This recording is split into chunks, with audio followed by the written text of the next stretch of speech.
সিদ্ধান্ত নিয়েছি আমরা যারা হকের ঝান্ডা সমুন্নত করবার জন্য জীবনকে সঁপে দিয়েছি, মনে রেখো আমাদের এ পথে পরাজয়ের কোনো সুযোগ নাই।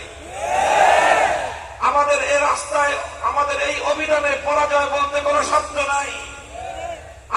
আমাদের এই পথে দুটোই শব্দ, ইম্মা শাহাদা ওয়া ইম্মাল ফাতাহ। হয় আমরা বিজয় নিয়ে গাজী হয়ে বাড়িতে ফিরবো, না হয় শাহাদাতের রক্ত নিয়ে আমরা বিজয়ের ভিত রচনা করে যাব।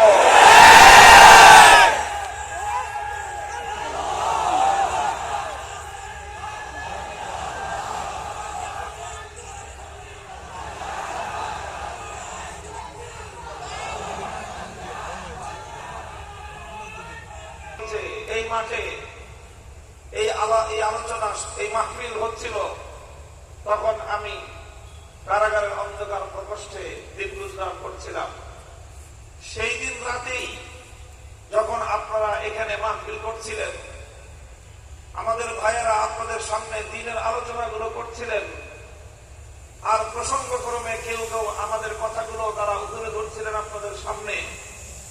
এই গোটা মাহফিল থেকে, মঞ্চ থেকে আমাদের মুক্তির স্লোগান উচ্চারিত হচ্ছিল।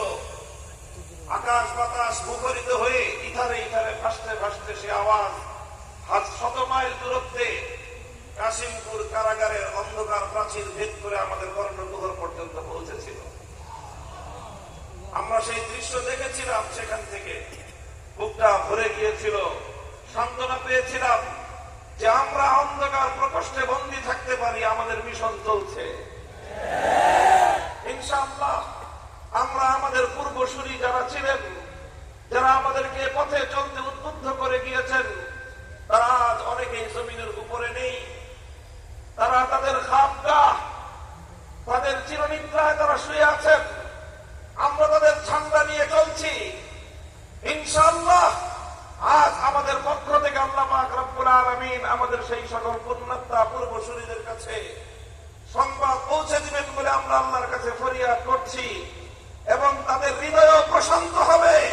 তারা মাটির নিচে চলে গিয়েছেন, কিন্তু তাদের আদর্শ মরে যায় নাই, তাদের সংগ্রাম থেমে যায়নি, তাদের এই আহ্বান বন্ধ হয়ে যায়নি, তাদের লড়াই ক্ষান্ত হয়নি।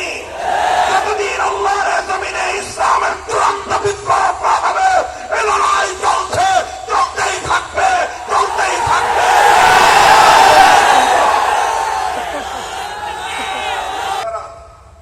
159 নম্বর আয়াতখানা আমি আপনাদের সম্মুখে তেলাওয়াত করেছি।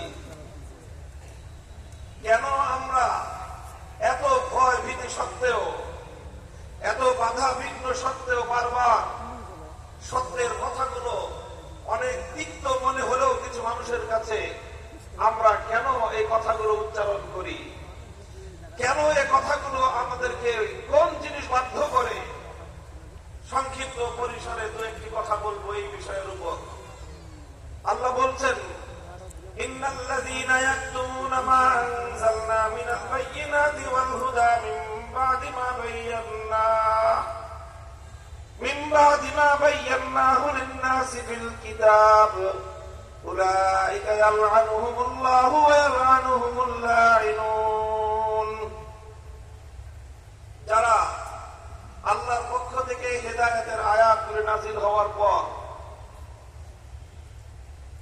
আল্লাহর পক্ষ থেকে মানব জাতির সামনে হেদায়েতের কথা, হক এবং হক্কানিয়তের কথাগুলো নাযিল করে দেওয়ার পরেও, আল্লাহর পক্ষ থেকে সেগুলো বর্ণনা করে দেওয়ার পরেও যে সকল মানুষেরা আল্লাহর সেই দ্বীনে হকের কথাগুলো গোপন করবে, মানুষের কাছে প্রকাশ করবে না, মানুষের কাছে তারা হকের দাওয়াতগুলো তুলে ধরবে না, আল্লাহ তাদের সম্পর্কে অত্যন্ত কঠোর হুঁশিয়ার বাণী উচ্চারণ করেছেন। বলেছেন, উলাইকা ইয়ালআনুহুমুল্লাহ, তাদের উপর আল্লাহর অভিশাপ, ওয়া ইয়ালআনুহুমুল লাঈনুন, শুধু আল্লাহর অভিশাপ নয়, বরং সকল নবী, সকল ফেরেশতা এবং সমস্ত মুমিন বান্দাদের অভিশাপ তাদের উপরে। কাজেই আল্লাহর দ্বীনে হকের যেই কথাগুলো, সত্যের যেই কথাগুলো বলা প্রয়োজন হবে যখন, তখন সেই কথাগুলো তো বলতেই হবে। সেই কথাগুলো তিক্ত মনে হতে পারে কারো কাছে। আমাদের আরবিতে প্রবাদ সুপ্রসিদ্ধ রয়েছে, কুলিল হাক্কা ওয়ালাউ কানা মুররান, সত্য সবসময় মিষ্টি লাগে না। হকের কথা সবার কাছে ভালো লাগে না। হকের কথায় কারো অ্যালার্জি, চুলকানি, উপদ্রব তৈরি হতে পারে। হকের কথায় কারো কানের মধ্যে চুলকানি লাগতে পারে।